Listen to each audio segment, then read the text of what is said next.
예, 본문 보도록 하겠습니다. 먼저 출애굽기 20장 12절을 보도록 하겠습니다.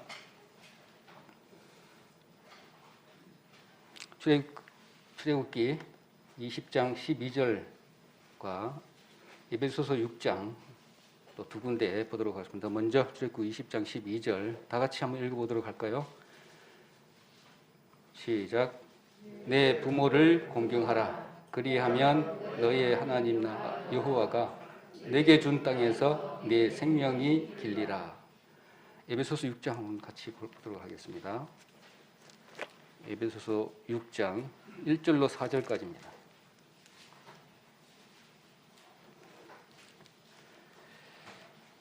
에베소서 6장 1절로 4절까지 같이 읽도록 하겠습니다. 시작. 자녀들아 너희 부모를 주 안에서 순종하라. 이것이 옳으니라. 내 아버지와 어머니를 공경하라. 이것이 약속 있는 첫 계명이니 이는 내가 잘되고 땅에서 장수하리라. 또 아비들아 너희 자녀를 노엽게 하지 말고 오직 주의 교양과 훈계로 양육하라. 아멘. 오늘 이 말씀 주제를 택한 동기는 여러 가지가 좀 있는데 무엇보다도 어느 날인지 기억은 안 납니다. 안 나는데 그때 아버지를 보니까 아주 생각이 나서 준비를 해 왔었고, 그러다가 이 주제로 인해서 주제로 말씀으로 설교 말씀을 한 2번 정도 들은 것 같아요. 그래서 부담되지만 제가 그렇게 하지 못하고 있기 때문에 여러분들 똑같은 저의 심정이라고 생각을 하고 이 주제를 가지고 좀 말씀을 나누고 서로 교훈을 얻고 싶은 생각이 좀 들어서 말씀을 좀 준비를 했습니다. 오늘 이 성도님들 가운데에서는 이렇게 부모님들을 잘 모시고 있는 분도 계시고 부모님들이 계시고 있지만은 또 그렇지 못하는 부분들도 계시고 또 하고 싶지만은 또 그런 여건이 되지 못해서 할 수도 없는 그런 상황에 있는 성도님들 계실 줄 압니다. 그렇지만 출애굽기 당시에 주님께서 이 말씀을 하셨기 때문에 그거 이상의 무슨 다른 것이 포함되어 있을 거라고 생각을 하기 때문에 그런 차원에서 준비를 했습니다. 그래서 이 10계명의 한 절로서 제5계명입니다. 10계명 중에 5번째 계명인 부모를 공경하라는 이 말씀인데 정말 부담이 됩니다. 그래서 관련된 말씀을 이렇게 쭉 찾아보니까 정말로 여러 가지가 많더라고요. 공경해야 될 부분들이 너무나 많더라고요. 그래서 부모를 공경하는 일에는 특히 행복과 장수의 약속이 이렇게 붙어져 있는 우리 본문 말씀을 읽었잖아요. 그런데 그것을 느끼고 또 내지는 그렇게 하면 그걸 내한테 받는 것인지 체험하신 분들도 계시겠지만 그냥 구름에 떠있는 것처럼 아직 그런 것들을 경험하지 못하는 그런 부분들도 있을 줄로 압니다. 그래서 아까 본문 읽었지만 주 안에서 공경하라고 했는데 주 안에서는 하나님 말씀을 따라서 공경하라 이런 말씀입니다. 그러니까 그 부분들은 어떻게 공경해야 되는 것인지 우리 앞으로 말씀을 따라서 한번 이렇게 같이 따라가 보면 되겠습니다. 먼저는 공경할 대상이 우리 좀 한번 짚고 이렇게 넘어가야 될 부분인 것 같아요. 이렇게 한번 보니까 한 9가지가 되더라고요. 공경해야 될 부분이. 그 중에 부모가 있습니다. 첫째로는 여호와를 공경을 해야 됩니다. 그리고 하나님 아들.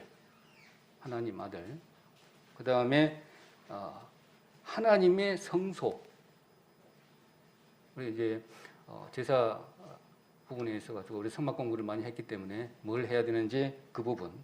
그 다음에 노인의 얼굴도 공경의 대상입니다. 그리고 부모를 공경해야 되고요. 그 다음에 나머지 부분은 상전들, 이웃들, 왕 이렇게 되어 있는데 그 중에서 제일 중요한 부분, 오늘 본문 말씀 부모를 공경하라. 그리하면 너희 하나님 나 여호와가 네게 준 땅에서 네 생명이 길리라고 한 말씀, 이 말씀을 우리가 주셨는데 이 말씀을 한번 깊이 묵상하는 시간 갖도록 그렇게 하겠습니다. 자, 공경을 해야 될 부분들, 부모를 공경하는 자의 축복을 아까 본문에서 땅에서 장수하고 복을 누리고 그리고 형통함을 주신다 이렇게 말씀을 했습니다. 그런데 나는 이 부분에 봐서는 장수하고 복을 누리는 것은 알 것 같아요.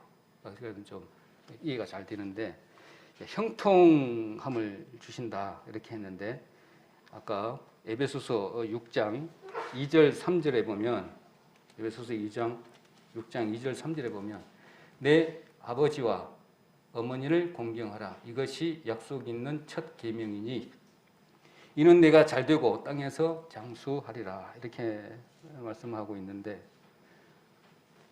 정말 이렇게 하면 된다면 정말 형통한 것 같아요. 보기에. 자, 이런 부분을 이렇게 생각을 해보고 이렇게 일단 그림을 그려보고 뒤로 쭉 이제 이렇게 좀 넘어가 보겠습니다. 자, 오늘 아까 서두에 말씀을 드렸지만 부모를 공경하게 되는 시기가 철이 들었을 때 공경하는 것 같아요. 우리 영화에도 많이 보고 주변에서도 이렇게 많이 보는데 철없이 생활을 하다가 부모님이 돌아가시고 난 이후에 많이 깨닫는 것들을 이렇게 보는데 철이 들었다고 했을 때 좀 생각해 볼 필요가 있더라고요. 그래서 철이 들었다고 하는 것은 기본 근본적인 뜻은 우리가 계절의 변화에 따라서 이렇게 비유한 것들을 우리 생각을 해봅니다. 계절의 변화에 따라서 내 몸이 계절에 맞게 그에 반응을 나타내는 것이잖아요. 지금 같은 경우는 뭘 심어야 되는지 모르지만 감자를 심는다든지 아니면 옥수수를 심는다든지 이때가 되면 농사 짓는 분들은 다 알아요. 그럼 나도 모르게 달력 안 봐도 달력을 보지 않아도 내가 뭘 해야 될지 바로 반응이 나타나죠. 지금 같은 경우는 감이 이제 지금 열렸는데 약을 칠 시간이에요. 그러면 나도 모르게 준비를 해서 약을 친단 말이죠. 그런 것을 이렇게 비했을 때 철이 들었다 이렇게 표현하는 것이 아마 근본적인 표면적인 뜻일 줄 압니다. 그래서 전도서 3장 11절에 보면 그와 반대로 그런 것처럼 철이 든 것처럼 그 반대로 하나님 모든 것을 지으시되 때를 따라 아름답게 하셨다. 때를 따라서 아름답게 하셨다 그랬는데 이 부분도 마찬가지잖아요. 나에게 주어진 인생의 뜻, 하나님의 뜻을 알아차리고 때에 맞는 모습으로 변화되어져야만이 철이 든 신앙이고 우리를 내주신 부모님의 마음이 아닌가, 영적 부모님의 마음이 거기에 숨어져 있겠다 그런 생각을 합니다. 그래서 그 철든 신앙이겠죠, 그죠? 자, 그래서 부모님을 주신 까닭이 이런 것을 깨닫게 하기 위해서 부모님을 주신 게 아닌가. 내가 철이 없구나. 이걸 깨닫기 위해서 부모님을 주신 것이다. 이런 생각이 듭니다. 부모님이 살아 계셨을 때는 모르고 있었는데 부모님이 안 계셔. 그때 되니까 내가 철이 이제 좀 들어서 철에 맞는 생활을 하게 되고 생각도 바뀌고 변화가 되고 이런 부분들을 이렇게 느껴지는 것들을 보죠. 그래서 아까 본문에도 마찬가지로 출애굽기 20장 12절에 네 부모를 공경하라. 그리하면 너희 하나님 나 여호와가 내게 준 땅에서 네 생명이 길리라. 이렇게 했는데 에베소서에도 말씀을 드렸고 철이 든다는 것은 이제 정리해 보면은 부모님의 마음을 알아차리는 것 이렇게 축약될 수가 있잖아요. 그래서 마찬가지로 철든 신앙도 마찬가지로 그러면 영적 아버지인 하나님의 마음을 아는 것도 이게 철든 신앙이다. 이렇게 철이 들었다. 이렇게 표현할 수 있잖아요. 그럼 어떻게? 이게 중요하잖아요. 그래서 하나님의 마음이 아버지, 어머니의 마음이, 부모의 마음이 내 마음에 와 닿으면 철이 들었다. 이렇게 보면 되죠. 그러면 아버지, 어머니, 내 부모님, 하나님 마음을 내가 꿰뚫어 볼 수 있을 정도의 어떤 그런 마음이 됐다. 그러면 철 들었다는 것이죠. 근데 그 마음을 모르고 하나님 마음은 이거고 부모님의 마음은 이것인데 나는 엉뚱한 일을 하고 있어. 그러면 나는 철든 부분이 아니다. 이렇게 생각이 들어집니다. 그래서 이제 반성해 봅니다. 부모님의 마음은 이런데 내가 제대로 하고 있나? 내지는 하나님의 마음은 이것인데 내가 똑바로 지금 이 주어진 사명과 소명을 잘 감당하고 있는지 이렇게 봤을 때 좀 부담스러운 부분들이 좀 많이 있잖아요. 그래서 부담은 좀 느껴야 되죠, 우리가. 그래서 그런 부분도 생각을 해가면서 좀 말씀을 보면 되겠다 이런 생각이 좀 듭니다. 그리고 또 한 가지는 더 있는 것이 우리 어머님이 돌아가셨어요. 그래서 돌아가신 부모님들은 정말 그립잖아요. 정말 그리워요. 이리저리 생활에 같이 했고 이렇게 뭐 추억들이 군데군데 많이 있잖아요. 그 지나갈 때 보면 이제 생각이 이제 많이 나고 이렇게 하는데 저 특히 어머니 같은 경우는 궁극적인 그냥 그리움이요, 그리움. 그리고 이게 나의 품이 되어줬어요. 항상 품이 되어줬어요. 그런데 또 아버지는요. 아버지는 나이가 많아지니까 이제 이제 아버지의 마음을 조금은 알 것 같아. 이제 그런 부분이고 어머니는 항상 품이요, 따뜻한 품이요, 그냥. 제가 생각해 봤을 때 아버지는 이제 나중 가면 좀 시간이 좀 지나고 가면 그때 이제 왜 그랬는지 마음을 알 수 있는 그런 부분입니다. 그래서 돌아가신 부모님은 항상 편안합니다. 부모님 생각할 때 편안하고 어떤 감정적인 그런 부분이 없어요. 그냥 그리워하면 돼요. 그죠? 그리워만 하면 돼요. 근데 그 반대로 또 다른 부분이 있어요. 엄해요. 그리고 상처받고 또 갈등도 많이 생겨요. 여러 가지로. 주고받고 서로 마음이 안 맞으니까. 바라는 것은 있고 줘야 될 것은 이것인데 그렇지도 못하고 그런 형편 여러 가지로 해서 갈등도 생기는 부분이 또 부모님이십니다. 항상 따뜻한 품이지만 또 다른 부분도 또 같이 공존하는 것을 보게 되죠. 그래서 부모님이라는 존재는 좀 이중적인 부분이 또 있어요. 그렇게 본다면. 그래서 부모님들을 끝없이 돌아가서 부모님에게 안기고 싶은 마음도 있는 반면에 또 그렇지 못한 부분도 있고 또 한 부분을 보면 고향같이 품이 같은 그런 부분도 언제든지 있잖아요. 같은 고향에 있어요. 어머니, 부모님 마음하고 똑같아. 언제 돌아가고 싶어, 항상. 항상 고향에 있으신 분들은 그렇게 못 느끼겠지만 또 바깥에 왔다 갔다 이렇게 하시는 분들은 고향이 그립고요. 그 다음에 부모님도 품이 그립고 그렇습니다. 그래서 그 이유는 아마 우리 고향이라는 노래도 많이 있고 그러는데 그 가사 내용도 거의 똑같은 것 같아요. 고향은 항상 그 자리에 있는데 벌써 공사해가지고 싹 없어져 버렸는데도 불구하고 그 근처를 한번 가게 되면 많죠. 여러 가지로 옛날에 살았던 그런 부분들이 떠올리기 때문에 항상 그 고향은 어머니 품하고 같다, 부모님 품하고 같다. 그런 부분들도 느낄 수가 있습니다.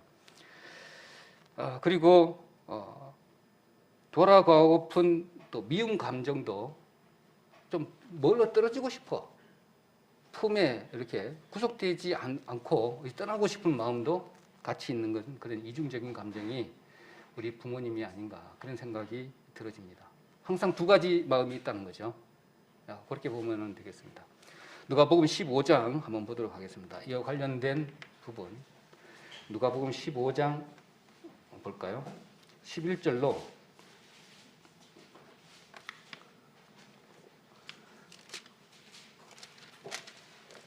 누가복음 15장 11절로 쭉 한번 보도록 하겠습니다. 11절 제가 읽어보도록 하겠습니다. 11절로 15절까지 12절까지만 보도록 하겠습니다. 또 가라사대 어떤 사람이 두 아들이 있는데 그 둘째가 아비에게 말하되 아버지여 재산 중에서 내게 돌아올 분깃을 내게 주소서 하는지라. 아비가 그 살림을 각각 나누어 주었더니 여기까지만 읽도록 하겠습니다. 너무나 잘 아는 내용입니다. 이 유대 사회에서는 있을 수 없는 그런 상황을 이 둘째 아들이 자기 아버지도 돌아가시지도 않았는데 그 분깃을 자기 몫을 달라고 해서 아버지가 허락을 한 내용입니다. 정말 부로막심한 둘째 아들입니다. 자, 한 가지 궁금한 게 있어요. 한번 생각해 보시면 아버지가 보낼 때 둘째 아들을 보낼 때 아들의 일을 알고 보냈을까요? 아들의 일을 또 알았다면 알면서 왜 보냈을까요? 그런 부분이 좀 이렇게 생각이 들어지더라고요. 그것은요, 떠나본 사람만이 돌아올 수가 있습니다. 그리고 아들의 몸은 아버지가 생각하기에 집에 이렇게 있었지만 마음은 벌써 타지에 돌아다니는 거예요. 벌써. 그래서 아버지는 생각하기를 저 둘째는 이미 마음에 내 아들이 아니다 는 거예요. 벌써 마음에는 저 타지로 떠돌고 있는데 그래서 그 아버지는 아들이 떠나는 것을 팔아서 분깃을 나누어서 그 몫을 챙겨갖고 가라, 한번 가봐라 이거죠. 그래서 이 놀라운 이 내용을 이렇게 보게 되면 하나님은 우리의 방황을 얼마만큼 허용을 하신다는 것이죠. 그래서 다시 돌아올 수 있도록 자기 품으로 돌아올 수 있도록 우리 부모님도 마찬가지잖아요. 우리 고향도 마찬가지고 고향 어떤 부분에 있어서는 고향은 정말로 가고 싶고 이렇게 하지만 또 고향이 그렇게 싫을 때가 있어요. 떠나고 싶어 그냥. 그런 부분 항상 두 가지가 있습니다. 두 가지 마음이 항상 공존하는 것을 이렇게 보게 되는데 하나님은 잘못된 길을 이렇게 마음 아파하시지만 그럼에도 불구하고 우리를 꽉 잡아서 이렇게 탁 앉히지를 않는다고요. 그래서 방황하고 넘어지고 좌절하고 이런 경험을 허락하신다는 것이죠. 우리 그렇게 하시잖아요. 우리 그런 체험을 하니까 저도 마찬가지로 그렇게 경험을 하고 있습니다. 그래서 성경이 우리가 가르쳐주는 부분들은 이러한 하나님의 모습들도 이렇게 볼 수가 있는 것이죠. 그렇게 이렇게 생각을 하고 있지만 또 첫째 아들은 또 있잖아요. 첫째 아들을 이렇게 보면 참 첫째 아들의 마음이 언제 이렇게 나타납니까? 동생이 딱 돌아왔을 때 그 마음이 탁 드러나잖아요. 자, 그런 것을 보면 한번 볼까요? 한번 이게 보시는 것이 좀 나을 것 같네요. 누가복음 아까 15장 29절 31절 아까 폈으니까 그 중에 한번 보도록 하겠습니다. 29절 아버지께 대답하여 가로되 내가 여러 해 아버지를 섬겨 명을 어김이 없거늘 내게는 염소 새끼라도 주어 나와 내 벗으로 즐기게 하신 일이 없더니 이렇게 말씀을 했고요. 그다음에 31절 한번 볼까요? 아버지가 이르되 너는 항상 나와 함께 있으니 내 것이 다 내 것이로 돼. 이 말씀은 아버지가 첫째에게 말씀하는 건데, 자, 형은 돌아온 동생이 정말 못마땅합니다. 그를 맞아주신 아버지에게 원망이 너무 커요. 그래서 나는 친구들과 먹으라고 염소 새끼 한 마리도 주시지 않더니 탕진한 동생에게는 뭐 이럴 수가 있어, 이런 거죠. 원망합니다. 그러니까 아버지가 달래잖아요. 첫째를 달랩니다.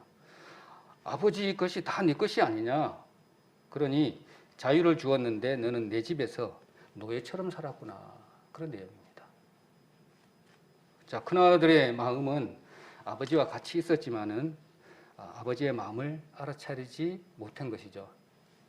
그리고 동생을 보내놓고 아버지는 노심초사하에 이제 둘째 아들을 기다리고 있는 마음을 헤아리지 못한 것입니다. 그래서 돌아온 아들 때문에 너무나 다행스럽고 자랑스럽게 여기고 이렇게 부둥켜 안고 이런 상황인데 아버지의 따뜻한 마음을 큰아들은 받아들이지 못한 것입니다. 자, 이렇게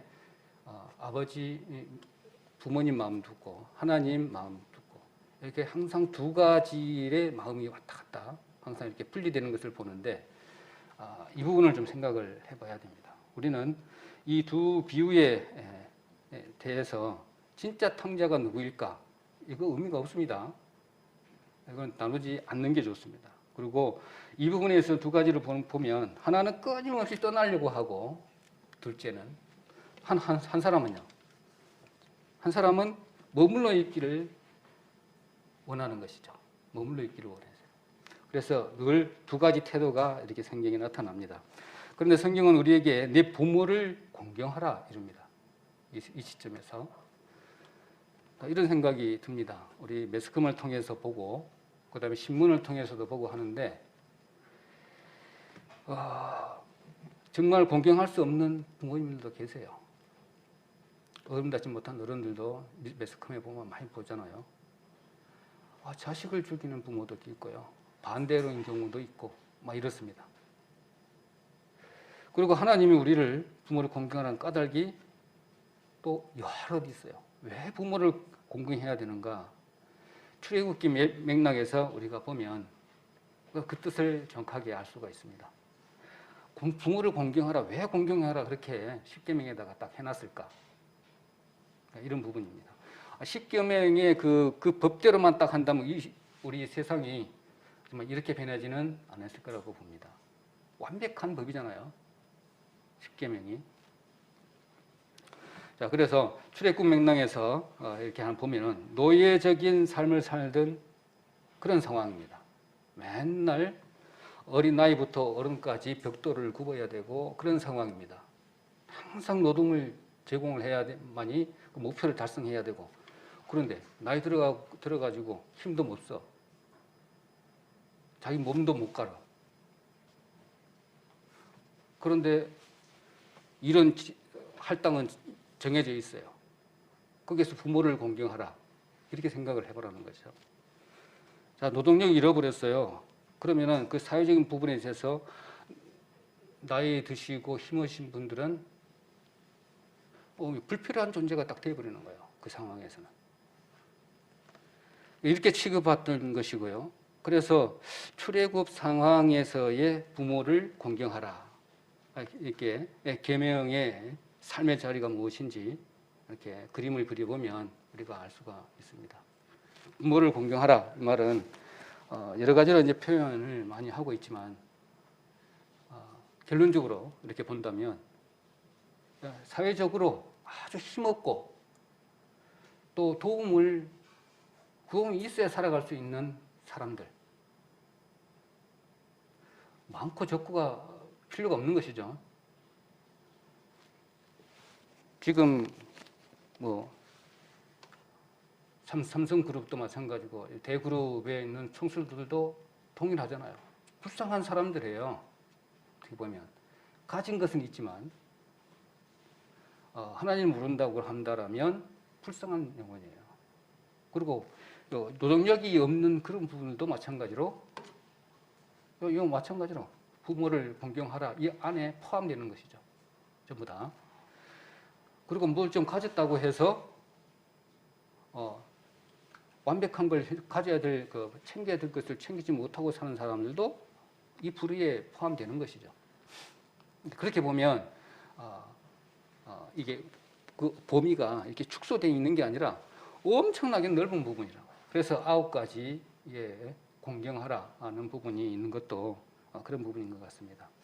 그래서 우리 또 부모를 공경하라 했으니까 우리 어머니에 대해서도 이렇게 보면 하나님 뜻이 또 이렇게 어렴풋이 이렇게 감이 잡힐 수가 있는 것 같아요. 그래서 어느 신학자는 어머니는 하나님의 공동 창조자다 이렇게 기억나죠? 그때 저는 기억이 납니다. 한 가지 물어봐야 할 것이 있어요. 저 같은 경우는 일단 설교 말씀을 이렇게 듣다 보면 이 말씀이 분명히 이거 들었다 안 들었다 이거는 구분이 돼요. 이 말씀을 이제 들었지 안 들었지 이 내용은 잘 모르지만 정확하게 또 봐야 되겠지만 언제 들었냐 이거는 모르겠지만 또 어느 분이 설교했냐 이것은 잘 이렇게 헷갈릴 수가 있지만 이 말씀은 분명히 내가 들었다 안 들었다는 구분이 가죠. 구분 안 갑니까? 성도님들? 저는 구분이 가는 것 같아요. 그리고 이거는 언제 목사님이 이렇게 말씀하셨고 그거는 기억이 납니다. 그렇지만 그 내용적인 부분은 기억이 안 났지만 자 그렇게 본다면 또 듣고 하는데 그것을 내가 설명을 하라 그러면 설명 못해요.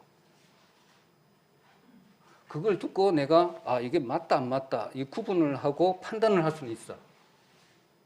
근데 그걸 가지고 갖다가 설명을 해라 그러면 못해요. 그럼 어떻게 되는 거죠? 그건 모르는 거예요. 모른다 하고는 그게 맞는 거죠. 근데 우리는 거기다가 몰라요. 그러니까 또 하고 반복하는 것이 안전하다 하는 부분이 여기 있는 것 같아요.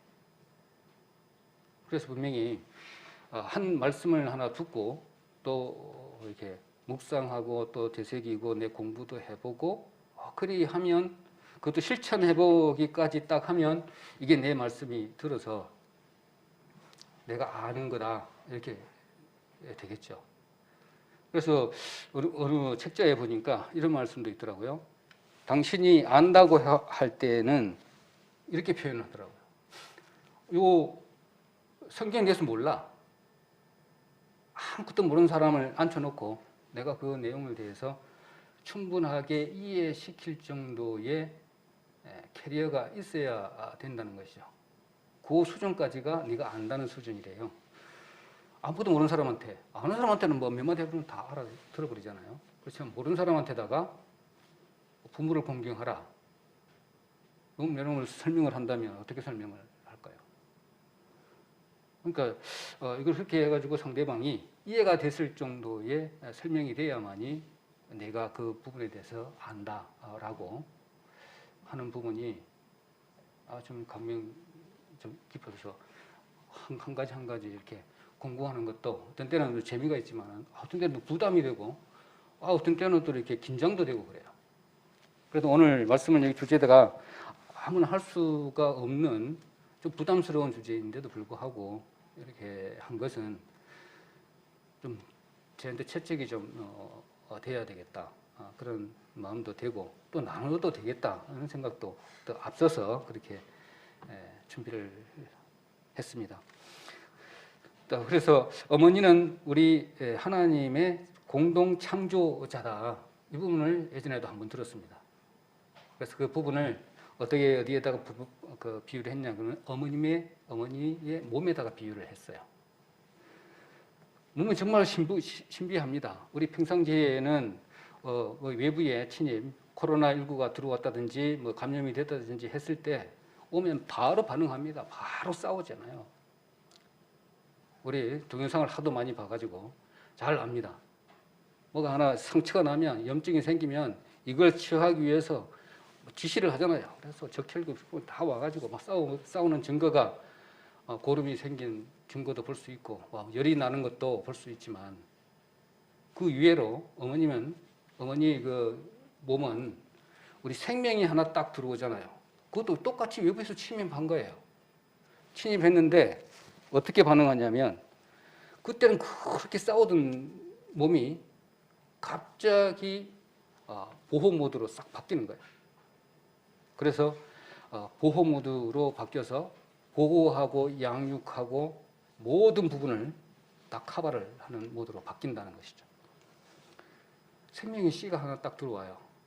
그렇게 되면 그때는 어떻게 됩니까? 이제는 산모는 나쁜 걸 먹으면 안 돼요. 그래서 입덧이라는 현상을 통해서 나쁜 것은 못 먹게끔 이렇게 이제 항상 생명을 보호하는 본능으로 바뀌어서 그런 현상들이 일어나죠. 그럼 부모는 어떻게 돼요? 애들한테 생명에게 영향이 갈까 봐서 약도 못 먹어요. 감기도 참아야 돼. 어디 아파도 똑바로 눕기도 그렇고 어디도 가고 싶은 데도 잘 못 가. 네, 이런 부분이 있잖아요. 그래서 그렇게 보호하고 이렇게 양육해서 애를 낳는 부분도 얼마나 그렇습니까? 저는 뭐 경험을 못해서 옆에서 지켜보기만 했지만 참 많이 힘들다고 그러더라고요. 그건 맞죠? 우리 남자들은 그거 잘 모르잖아요. 압니까? 옆에서 지켜봐서 손도 잡아주고 그렇게 했어요. 여기 뭐 제일 가까운 사람은 그렇게 한 것 같아요. 뭐 월차도 써가지고 같이 갔으니까 그렇다고 보는데 탯줄까지 딱 연결되어 있잖아요. 탯줄까지. 그렇기 때문에 남자들보다는 여자분들은 그 어머니는 그 자식에 대한 부분에서 아주 민감하고 예민합니다. 내 생명을 주고라도 지켜야 되는 거예요. 그러니까 애를 출산을 이제 할 때 그렇게 표현을 했더라고요. 그렇게 아픈 가운데서도 내 생명이 죽을 수도 모르는 그런 각오로 한 생명을 탄생했기 때문에 이 신학자는 어머니를 갖다가 하나님의 공동 창조자라고 이렇게 표현한 것이 남자들 불만입니까? 불만 없죠. 그렇지만 또 남자들도 거기에 동참은 다 했어요. 도와주고 해서 생명이 생겨나는 건 맞습니다. 그래서 뭐 남자들이 하는 것이 없다 이런 부분이 아니고 특히나 어머님의 부분이 더 크다는 것이죠. 그렇게 말씀을 하고 있습니다. 자, 그래서 이런 부분들도 우리 삶 속에도 그대로 우리 선조들부터 쭉 내려오는 것도 우리 설명한 부분이 있어요. 우리 결혼식 이후에 패백할 때도 그렇고, 그 다음에 예전에 지냈던 차례 지낼 때도 그런 부분이 나오잖아요. 특히나 제사 지낼 때 최고로 3가지 과일은 안 빠졌잖아요. 감, 대추, 또 밤, 3가지는 안 빠졌잖아요. 그런 부분에 있어서도 그런 우리 마음들이 다 있는 것 같아요. 첫째 대추 같은 경우에는 좀 번창해라 이런 의미를 갖고 있었고, 그 다음에 감 같은 경우에는 어떻게 됩니까? 앞으로 살아가는데 좋은 스승 만나서 좀 건강하게 살아라 이런 부분에 염려가 다 담겨 있는 부분이고, 밤 같은 경우에는 좀 내 뿌리를 알아라 라는 것이죠. 내가 어떻게 생겨왔는지 이런 부분을도 이렇게 참측게 되어 있었고, 그러면 결과적으로 뭐예요? 하나님을 알아라는 거잖아요. 한마디로 내가 태어난 근본을 잘 알아라는 거죠. 그래서 부모라는 존재 이렇게 결론 지어갑니다. 부모라는 존재가 우리에게 내 생명이 하나님께로부터 왔지만 내가 부모를 통해서 왔음을 상기시켜주는 것이 이렇게 부모라는 존재라는 겁니다. 그리고 부모들은 아까 말씀한 것처럼 딱 다른 생명이 딱 들어오니까 보호 모드로 싹 바뀐 것처럼 그 다음에 보호하고 양육하고 이런 일을 계속 하잖아요. 지금도 하고 있지만. 그리고 영적으로 성장하도록 늘 옆에서 안타까워하고 그래 하는 부분들을 보여줍니다. 그래서 이스라엘 가정 공동체를 행했던 이스라엘 민족들은 항상 그 귀한 역할을 항상 해왔던 것을 우리가 알고 있습니다. 혹시 내 자녀들이 잊어버릴까봐 그 출애굽 사건을 하나님의 인도하신 그 엄청난 일을 잊어버릴까봐 그 예식에다가 넣어가지고 그걸 매번 했다고요. 우리가 매번 제사를 지내듯이 네 조상을 알아라 한 것처럼 그 절기에다가 집어넣고 또 우리 같은 경우에는 두 번이 있잖아요. 설날, 추석날 이렇게 만들어서 제삿날도 만들어서 그날은 또 가족끼리 다 모여서 뭐 족보도 따지고 뭐 몇 대 손이냐부터 시작해가지고 그걸 교육을 계속 시킴으로 알았던 것처럼 하나님도 이 절기나 제사에다가 다 포함을 다 시켜서 잊지 않도록 부모들이 알고 있었던 이 유전들을 자식들에게 전수할 수 있도록 제도적인 부분, 그 다음 삶에 있어서의 부분, 모든 부분들을 딱딱딱 넣어놨다고요. 다른 데로 이렇게 새지 않도록 그렇게 놓았던 것을 봅니다. 그래서 우리 6월절에도 6월절 행사할 때도 만찬할 때도 이런 부분 많이 알고 있잖아요. 이 날이 다른 날과 뭐 어떻게 틀립니까? 그렇게 최고 나이가 적은 그 자녀가 물었을 때 제일 연장자인 분이 왜 그랬는지 그 의미를 다 이렇게 얘기를 해줬잖아요. 그래서 우리 가정에서도 마찬가지로 애들이 있을 때 수시로 이제 이 얘기를 해야 된다는 것이죠. 우리 집 같은 경우에는 우리 자매가 그러더라고요. 딱 우리 딸을 앞에 놓고 직접 봐왔으니까 내가 하도 이렇게 하나님을 처음엔 알다가 그 다음에는 쉬었다가 남편의 말을 계속해서 거부하고 하다가 하나님이 어디 있는지 보여줘. 그랬단 말이에요. 그래? 그러니까 이제 본인은 그렇게 생각을 많이 하고 있어요. 하고 있고 깨닫고 이제 그렇게 하고 간증도 하고 뭐 그러는데 그런 와중에 이 부분이 이렇게 오버랩 되더라고요. 하나님은 한때는 심하게 이렇게 안 옮기면 어떻게 한다고 그랬습니까? 업어서 발을 안 띄면 발을 들어서 이렇게 옮긴다고 했잖아요. 하나님이 역사하시는 부분에 있어서는 누구도 막을 수가 없습니다. 그런데 거기서 어때요? 말도 안 되죠. 그래서 그 부분을 깨닫고 그러니까 엉뚱한 이상한 걸 보여줘가지고 정말 하나님이 계시는구나. 정말 힘들었어요. 저도. 아마 목사님도 저 도움도 많이 받고 그랬었는데 그때 오정철 전도사님도 집에 와가지고 너무 헤매는 부분들도 이렇게 받고 하여튼 한 가지 예를 들면 이겁니다. 그런 결과로 인해서 어떤 결과냐면 눈에 이상한 게 계속 보이는 거예요. 자매가 나한테 얘기하기를 자꾸 운전하고 가요. 근데 이렇게 보면 뒤에 누가 두 사람이 탔는데 안 보이냐는 거예요. 날 보고.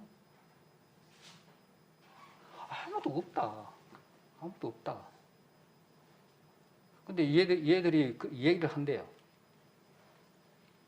무슨 얘기하는 걸 못 들었냐. 그러니까 난 못 들었다. 이거예요. 그런데 딸한테 가서 해코지 하러 간다는 거야. 얘들이. 그래서 내가 지금 당장 가서 딸 있는 데 가서 확인하고 와야 되겠다는 거죠. 아니다. 설득이 안 되는 거예요. 그래서 그때 저 어디입니까? 경기도 그까지 용인까지 갔다가 오고 이렇게 했는데 그게 한 건 1박 2일인가 그렇게 했는데 1200km를 탔더라고요. 갔다가 왔다가 또 왔다가 태워주고 또 올라가니까 한 그 정도로 1200km를 탔는데 그런 경우가 있단 말이죠.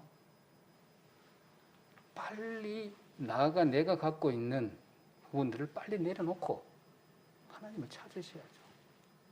하나님 뜻에 맞게끔 하나님 마음을 알고 얼마나 교회에서 기도도 많이 하고 이렇게 했는지 이제서야 안다는 것이죠. 그래서 지금은 좀 몸이 많이 안 좋아 있는 상태고 이렇습니다. 그렇지만 아마 절실히 하나님을 찾고자 하는 마음 그 이외에 다른 영이 하나님 앞으로 못 가게 막는다는 것이죠. 근데 그것을 반드시 우리는 생각을 하고 우리 영의 싸움을 해 나가야 됩니다.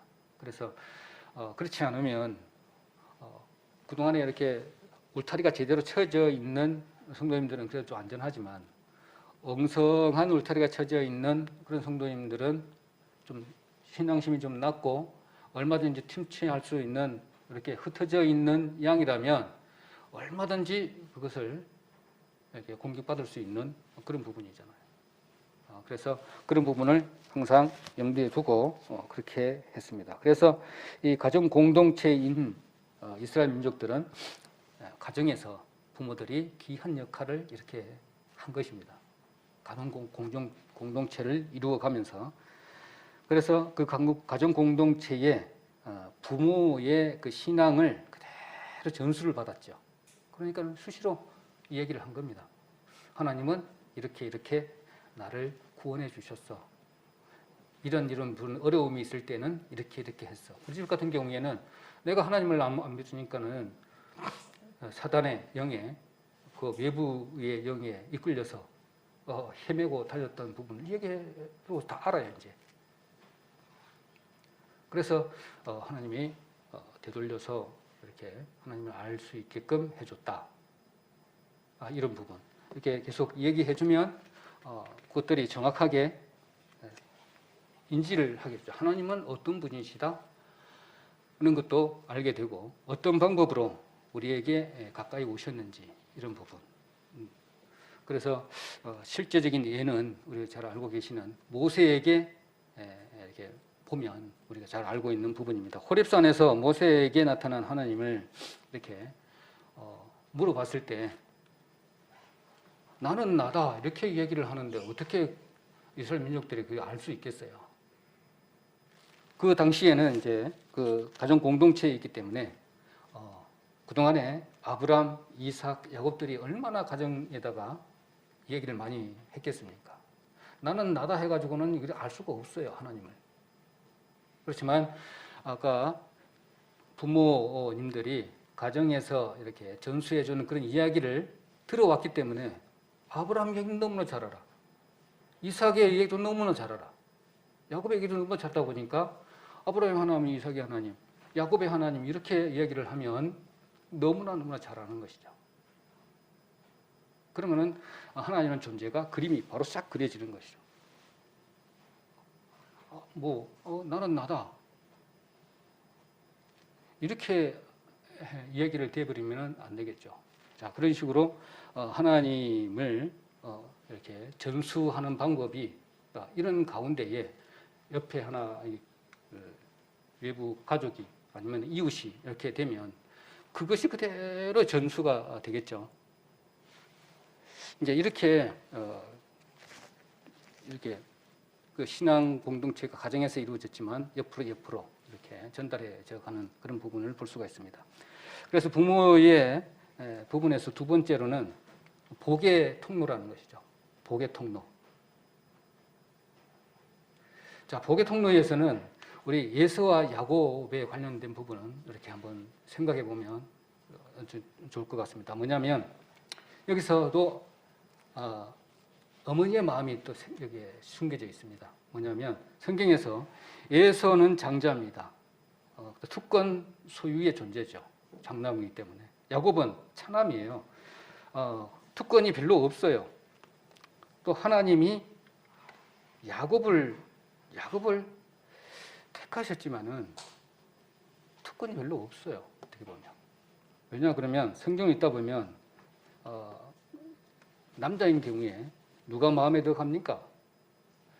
예수가 멋있잖아요. 예수가 멋있어요. 털도 나 있고요, 힘도 세고요, 활도 잘 쏘고 정말 남자다운 성격입니다. 그 반면에 야곱은요, 그렇지 못해요. 맨날 집에만 있고요, 여성적인 목소리에다가요, 그리고 매끈매끈하고요. 그러면 어머니 리브가가 어떻게 돼요? 걱정이 태산인 거예요. 이게 야곱에.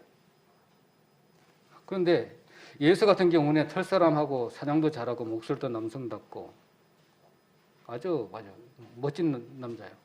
그러다 보니까 가만히 놔둬도 잘 살아요. 예수는. 그런데 어머니가 보기에는 야곱은 그렇지 못합니다.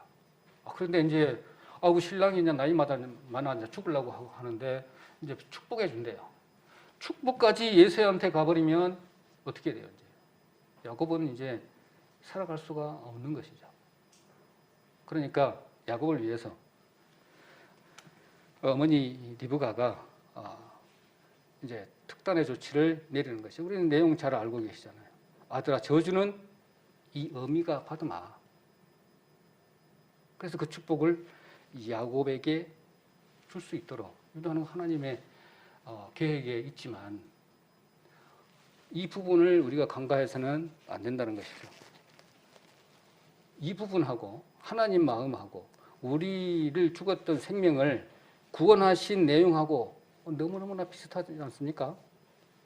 하여튼 각각의 성경의 내용 속에 다 숨어 있는 것 같아요.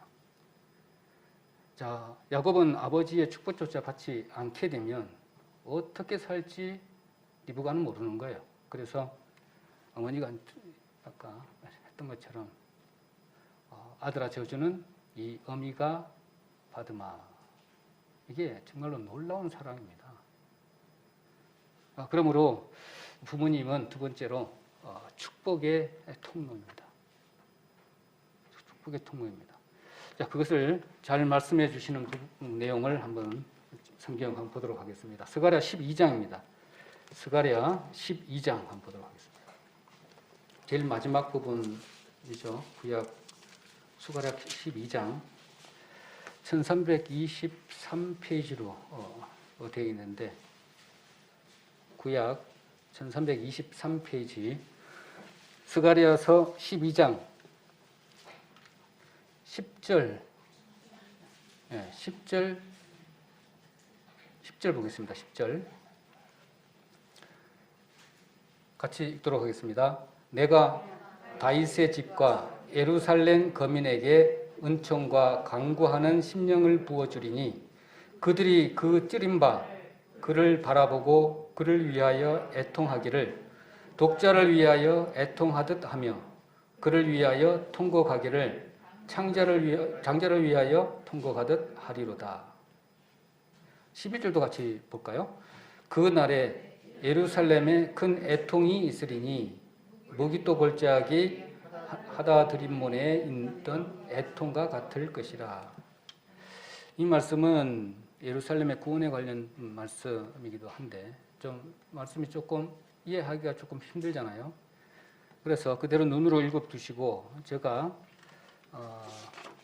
다른 성경 표준 3번역에 이렇게 되어 있더라고요. 그럼 이해가 좀 쉬울 수도 있겠네요. 제가 한번 읽어보도록 하겠습니다. 10절입니다. 10절. 그러나 내가 다윗 집안과 예루살렘에 사는 사람들에게 은혜를 구하는 영과 용서를 비는 영을 부어주겠다. 그러면 그들은 나 곧 그들이 찔러 죽인 그를 바라보고서 외아들을 잃고 슬피 울듯이 슬피 울며 맏아들을 잃고 슬퍼하듯이 슬퍼할 것이다. 이렇게 말씀을 하고 있습니다. 무슨 부분하고 연상이 됩니까? 십자가를 바라보니까 통곡을 하게 되는데 자식이 죽은 게 아니라 자식을 죽였어요. 그리고 누구를 찔러 죽였냐면 나를 찔러 죽인 거예요. 곧 하나님을 죽인 것입니다. 왜 죽였냐면 아까 말씀드린 것처럼 은혜와 용서를 받기 위해서 하나님을 죽였는데 그 하나님의 사랑이 너무너무나 기가 막혀서 독자를 잃은 것 같고 그처럼 그 다음에 맏아들을 잃은 것처럼 하나님을 찔러 죽이고 그렇게 슬퍼할 것이다 라는 겁니다. 이게 우리의 구원의 역사입니다. 자, 이것을 보면요. 보면 우리는 그 그림을 그리시잖아요. 왜 나를 위해서 하나님이 이렇게 돌아가셔야 될 수밖에 없던 이유를. 그렇게 보면 하나님도 우리 사람도요. 다 미친 거예요. 어떻게 보면. 미쳐 있습니다. 미쳐. 뭐냐면 하나님은 사랑에 미쳤고요. 우리 사람은 죄에 미친 거예요. 그렇게밖에 이해가 안 돼요. 아니, 저 용서와 은혜와 용서를 하기 위해서 나를 죽이게끔 한단 말이죠. 나를. 그래서 용서해 준 것이잖아요. 살리기 위해서. 자, 그런 부분입니다. 그래서 어떻게 자기를 죽이라고 내놓을 수가 있을까?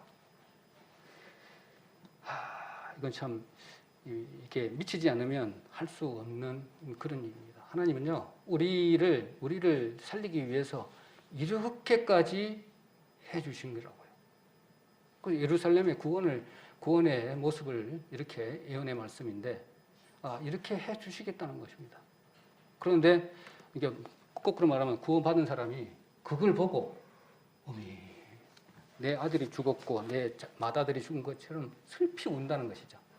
우리 그렇게 안 했습니까? 하나님의 사랑을 깨닫고 구원받고 난 이후에 얼마나 그 사랑이 깊어가지고 그렇게 눈물 흘리고 그랬던 것을 우리 기억을 합니다. 자, 그래서 사람의 우리가 회개는 어떤 사람도 그 회개를 할 수가 없어요. 그 사람을 통해서만큼은. 그래서 우리가 착각할 수 있는 것이 살고 싶어서 내지는 죽기 싫어서 멸망받기 싫어서 벌받기 싫어서 그래서 하나님 앞에 나가서 손이 발베도록 빈다? 이거 회개 아닙니다. 절대로. 우리 그거 잘 알고 계실 거예요. 왜냐하면 오늘도 마찬가지로 이 본문의 말씀처럼 그 리브가의 그 부모의 마음처럼 아니면 스가랴 12장 이게 있었던 것처럼 이스라엘을 구원의 그 예언의 말씀처럼 그 사랑을 뻔히 보고 있어요. 그 사랑을 봐야 되는 것이죠. 뭐냐면 나 곧 그를 찔러 죽인 그를 바라볼 때, 십자가를 바라볼 때 그 사랑이 내한테 왔을 때, 그러니까 하나님의 그 마음이 내한테 왔을 때, 그때 진정한 회개의 또 거듭남의 경험이 그게 딱부터 시작이 되는 것이죠. 우리 그거 다 경험하셨잖아요. 너무너무나 그 사랑이 커서 나의 모든 것도 다 내버리고 오직 예수 그리스도만 보고 십자가만 보고 따르리라. 다 그렇게 침례에서도 그랬고 그 다음에 간증을 통해서도 그렇게 했고 그런 겁니다. 그래서 그 사랑을 받은 우리가 지금 여기에 계신 분들은 성화의 삶을 지금 걸어가고 있습니다. 그렇다면 그 사랑을 이제 십자가의 그 하나님의 사랑, 부모님의 사랑을 깨닫고 하나님 앞으로 점점 가까이 가게 되잖아요. 가까이 가게 되면 어떻게 됩니까? 이제는 회개를 하게 되죠. 잘못된 부분 계속 생깁니다. 그러면 이거 가만히 있을 수가 없어요. 작은 것부터 큰 것까지. 구원을 얻게 하는 그 회개 말고 앞으로 하나님 앞에 더 가까이 갈 수 있는 그 회개가 점점 가까이 가게 되면 조그마한 것을 가만히 여기 둘 수가 없어요. 그럼 버리게 되잖아요. 오늘 마찬가지처럼 회개에 하나님 가까이 하게 되면 구원받고 난 이후 또 회개의 경험을 받고 난 이후에 성화의 삶 가운데에서는 회개와 그 용서의 경험이 점점 깊어가는 것이 성화의 삶입니다. 조그마한 거 내가 죄를 지었어요. 죄를 안 질 수 없잖아요. 구원받고 그래도. 그것을 갖다가 해결을 해야죠. 그리고 또 용서를 받아야 되잖아요. 그렇게 되면 그것이 점점 이렇게 경험이 깊어질수록 하나님 앞에 더 가까이 갈 수가 있어요. 이것이 성화의 과정이 됩니다. 그렇지만 예수님께서는 이 땅에 오셔가지고 네 가지죠. 믿음, 말씀, 뭡니까? 기도, 성령의 힘으로 다 이루어 주셨잖아요. 우리 아버지가 내게 원하는 예수님이죠. 예수님이 원하는 뜻을 다 이 세상에 오셔가지고 다 이루셨죠. 그거 마찬가지로 우리도 마찬가지로 유전해가지고 부모님부터 아니면 하나님의 뜻을 받은 것 그대로 우리가 받았잖아요. 이 받은 것들을 그대로 또 전수해줘야 되는 그런 사명을 이렇게 갖고 있다는 것도 우리가 기억하게 됩니다. 그래서 철이 들었다 이렇게 한다면 부모님의 뜻을 알아차리는 것이고 또 영적으로 봤을 때는 하나님의 뜻을 잘 차려서 그 뜻을 하나님의 뜻에 맞게끔 잘 행하는 것이 철이 들은 신앙이다 이렇게 생각이 듭니다. 정말 성경에서 가장 아름다운 그 장면들도 우리가 볼 수 있는데 그렇게 돼서 부모님이 이렇게 축복하는 부분이 나오는데 축복하는 것이 가장 아름다운 그런 모습이 아닐까 그렇게 생각이 들어집니다. 그래서 그 부분 한번 찾아보도록 하겠습니다. 누가복음 2장입니다.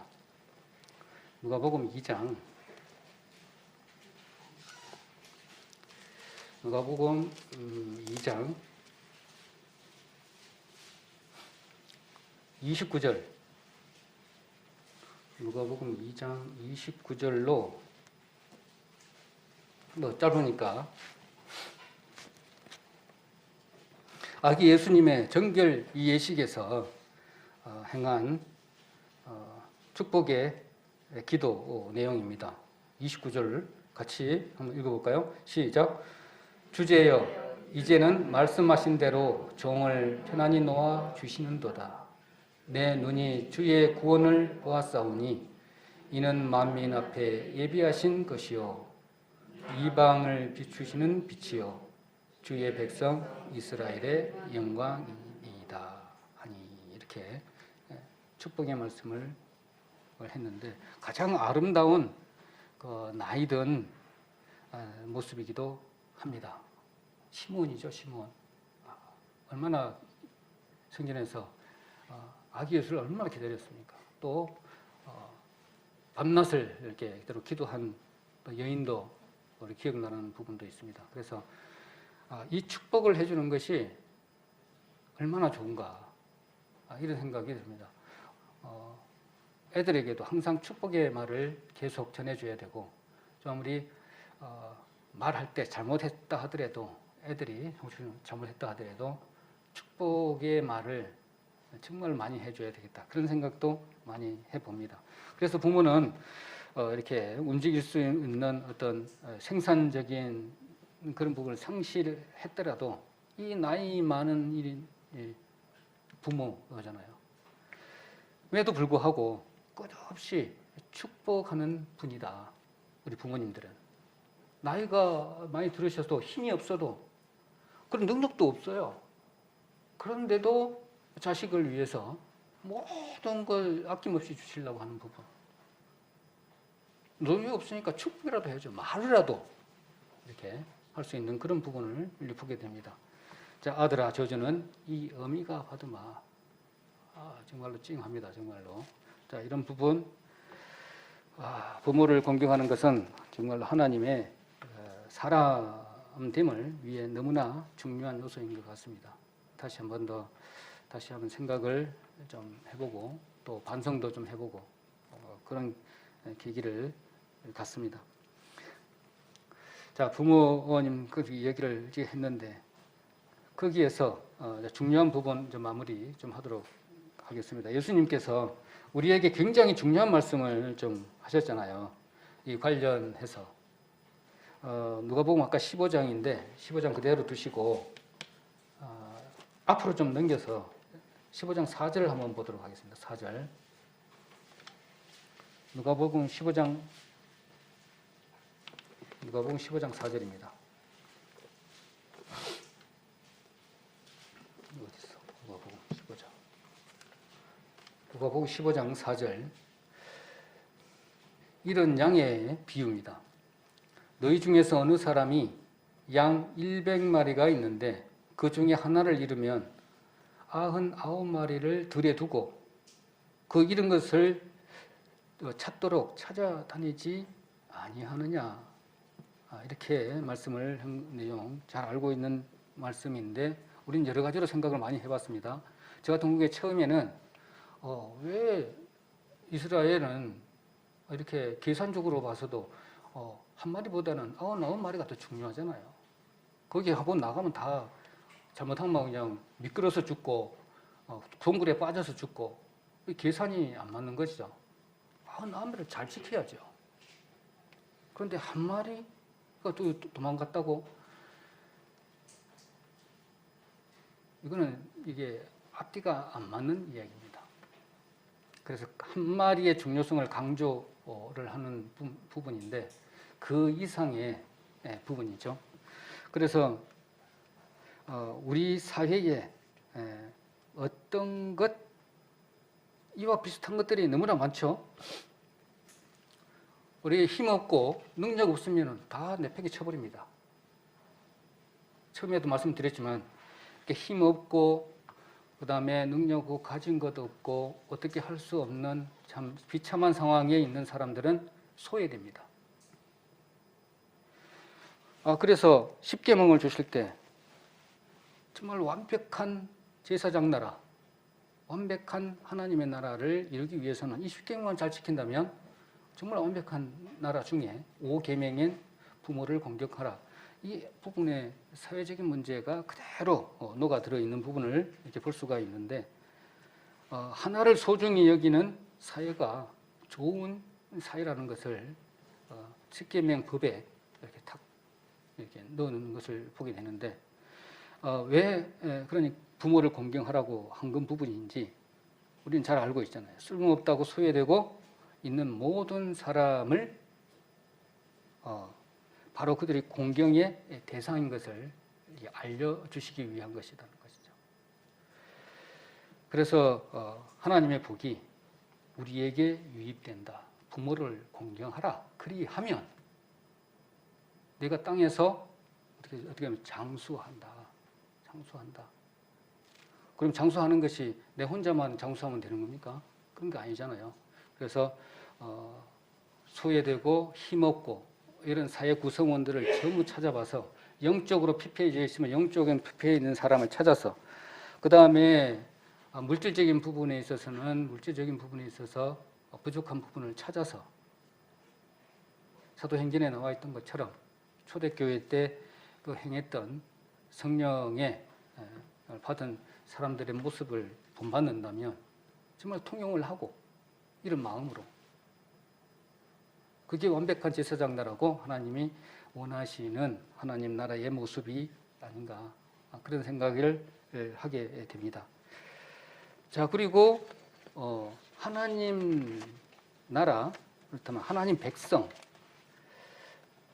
하나님 나라의 사람의 특징을 우리가 좀 간단하게 이렇게 보고 넘어가야 할 부분이 있습니다. 뭐냐면 특히나 누구냐 그러면 안드레, 우리 최초의 예수님의 제자 안드레 있잖아요. 안드레. 세상에 가까이 들어가지는 건 알 것이고 건반 이렇게 살펴본다면 특징 4가지가 하나님의 사람 특징 4가지를 본다면 그는 항상 하나님의 사람은 말씀과 일치된 삶을 항상 살았어요.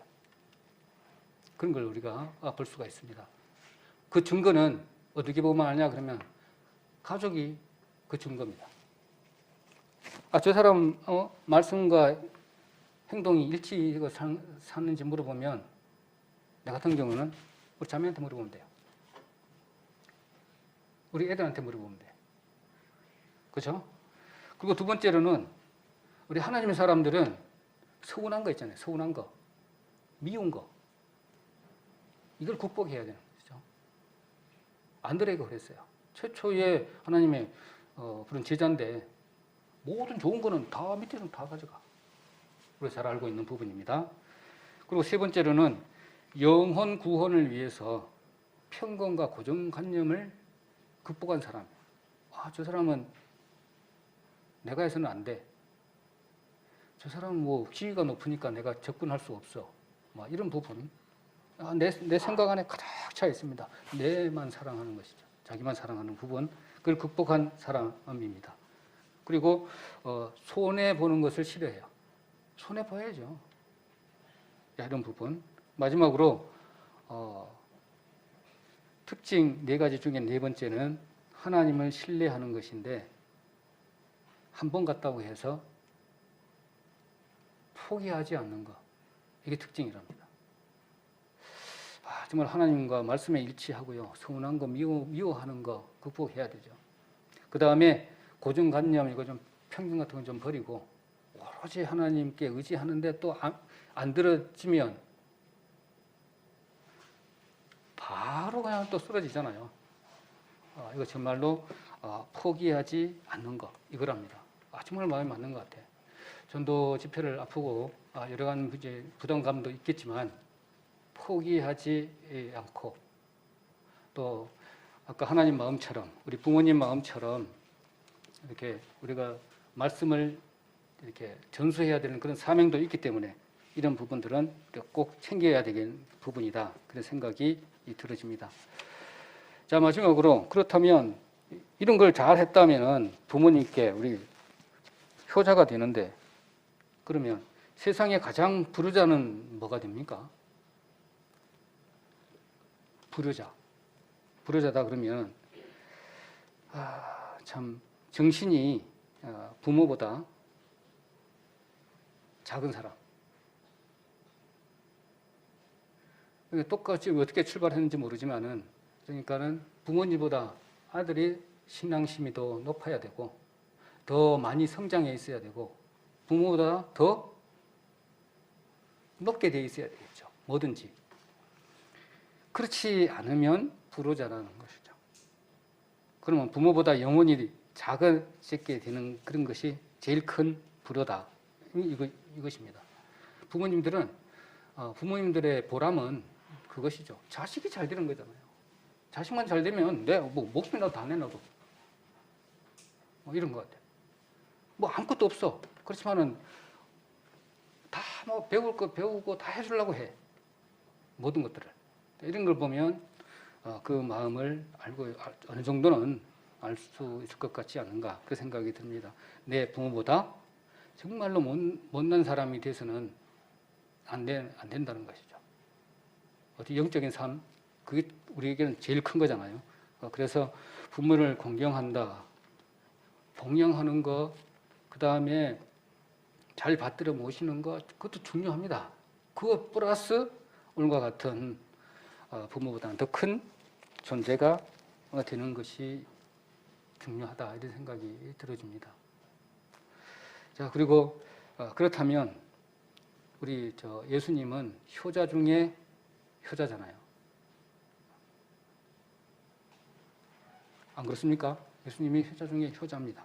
세상에서 가장 큰 혼을 이루었고 그 다음에 육신의 어머니 아버지에게는 아픔을 드렸어요. 그렇지만 고난 당함으로 그러나 예수님은 온 인류를 구원할 수 있는 영혼의 그릇이 이렇게 되어 주셨기 때문에 아마 하늘 아버지께서도 육신의 아버지 어머니께서도 이렇게 행했던 그런 부분을 봤을 때도 예수님은 정말 효자 중에 효자다라는 것을 이렇게 볼 수가 있습니다.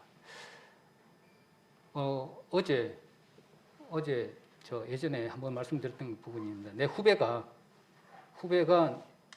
어떻게 하다 보니까 같은 현장에 근무를 하게 됐는데 그때 그 행사가 끝나고 한 분이 여기 중마동에 와서 일을 하고 있어요. 그래서 한 몇 번 만났는데 그래서 어제도 이제 약속을 한 며칠 전에 했는데 지금 집에 시골에 감나무에 농약을 쳐야 된다고 약속을 했대요. 비도 오고 막 이러니까 막 정신이 없어갖고 내하고 약속한 것을 잊어버렸어요. 그래서 그 있는데 현장에 찾아가니까 바쁘게 막 이렇게 하고 있더라고요.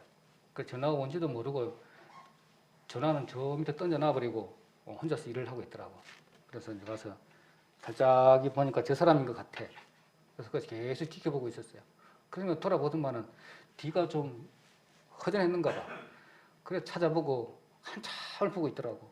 마스크를 써놓으니까 알 수가 없잖아요. 한참 동안은 저 폼이 분명히 뭔가를 해서 온 것 같은데 누군지를 알아차리지를 못하고 있다가 난주를 이제 나중에 보니까 이제 폼을 보니까 알고 이제 나오더라고. 한 30m 됐나요? 천천히 걸어 나오더라고. 그러니까 이제 전화 보니까는 이제 뭐가 와 있고 이제 이러니까 이제 난주를 알고 나왔는데 그 영혼이 후배인데 저 젊은 시간에 한참 일을 열심히 하다가 몸에 이상이 있어갖고 이제 죽으려고 뭐 깊은 산속, 저 어치 어떤 산속이라 뭐 죽으려고 이제 뭐 하나 이렇게 고리 목 매달라고 끈 하나 들고 그래 이제 올라간 거예요. 근데 평상시에는 너무너무나 이게 얘가 이런 패턴이 있었는데 오늘은 확 다른 모습으로 어디 나가다는 거예요. 저 아버지가 보기에. 그래서 이게 좀 이상하다. 이게 뭐 찜찜했겠죠. 그러니까 그 사람 말입니다. 나중에 들어가서 이제 나한테 얘기해 주는 내용인데 그래서 그날만큼은 아버지가 마음이 불안한 거예요. 불안했대. 그래서 다 일도 안 되고 다 팽개치고 아들 찾으러 이제 나간 거예요. 아들 찾으러 나갔는데 내가 계획하고자 한 장소는 저 산 위에 저기 아무도 잘 안 가는 장소. 저긴데 내 저기까지 올라가는데 저 뒤에서 아버지 목소리가 계속 들린다는 거예요. 누구야, 누구야 계속 불러요. 그러니까 작정했던 것을 그까지 다 갔는데 계속 들리니까 그것을 포기하고 도로 내려왔대요.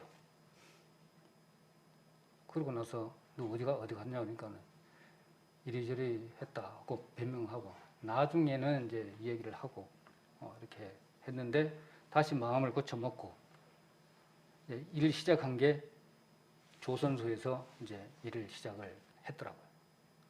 돈도 많이 벌었어요, 한때는. 술도 많이 먹고요. 그러다가 몸에 이상이 있고 그래가지고 모든 걸 접어두고 혼자 살다가 겨우 이제 생명이 좀 이렇게 좋아졌는가 봐요. 건강이. 그래가지고 이제 내하고 한 6개월 같이 살았네요. 다른 현장에서. 여기 와서 이제 만나갖고 당신은 2번 하나님이 살려준 거다. 살려준 그 의미는 네 인생의 삶을 빨리 고쳐서 하나님 뜻에 맞는 삶을 살기 위해서 기회를 주신 것이다. 몇 번 얘기했어요. 안다. 안 돼요. 나 2번 사는 거래. 그럼 빨리 찾아야지. 그래서 이제 마음 먹고 이제 교회 간다 싶고 성당을 데리고 갔는데 그 이제 외할머니인가 뭔가 이모인가 성당에 다니는데 그러면 교회니까 뭐야 아무거나 없죠. 그냥 휠체어 끌고 이렇게 갔는데 너무 불친절하다는 거예요. 변명의 소재가 그거예요. 당신이 가서 교회 사람들한테 교육을 하기를 좀 외부 사람 하면 좀 친절하게 좀 가르쳐 주세요. 그러더라고. 너무 불친절하더라. 이겁니다. 휠체어 끌고 가는데 좀 턱이 있었는데 그거 좀 걸려가면 먹고 하는데 한 사람 몇 사람이 지나가는데도 도와주지를 않더라. 아, 이런 겁니다. 정말 그랬을까? 네? 나한테 거짓말을 하는 거 아니냐? 뭐 그렇게 하기도 하고 했는데 그 심령은 좀 가난해져 있긴 한데 여러 가지 사회에 이렇게 현상들을 너무나 하여튼 안 좋은 부분들을 너무나 많이 와가지고 부정적인 시각이 가득 차 있더라고요. 그래서 오늘 어제는 만났지만 미리 약속돼 있는 것이 있어갖고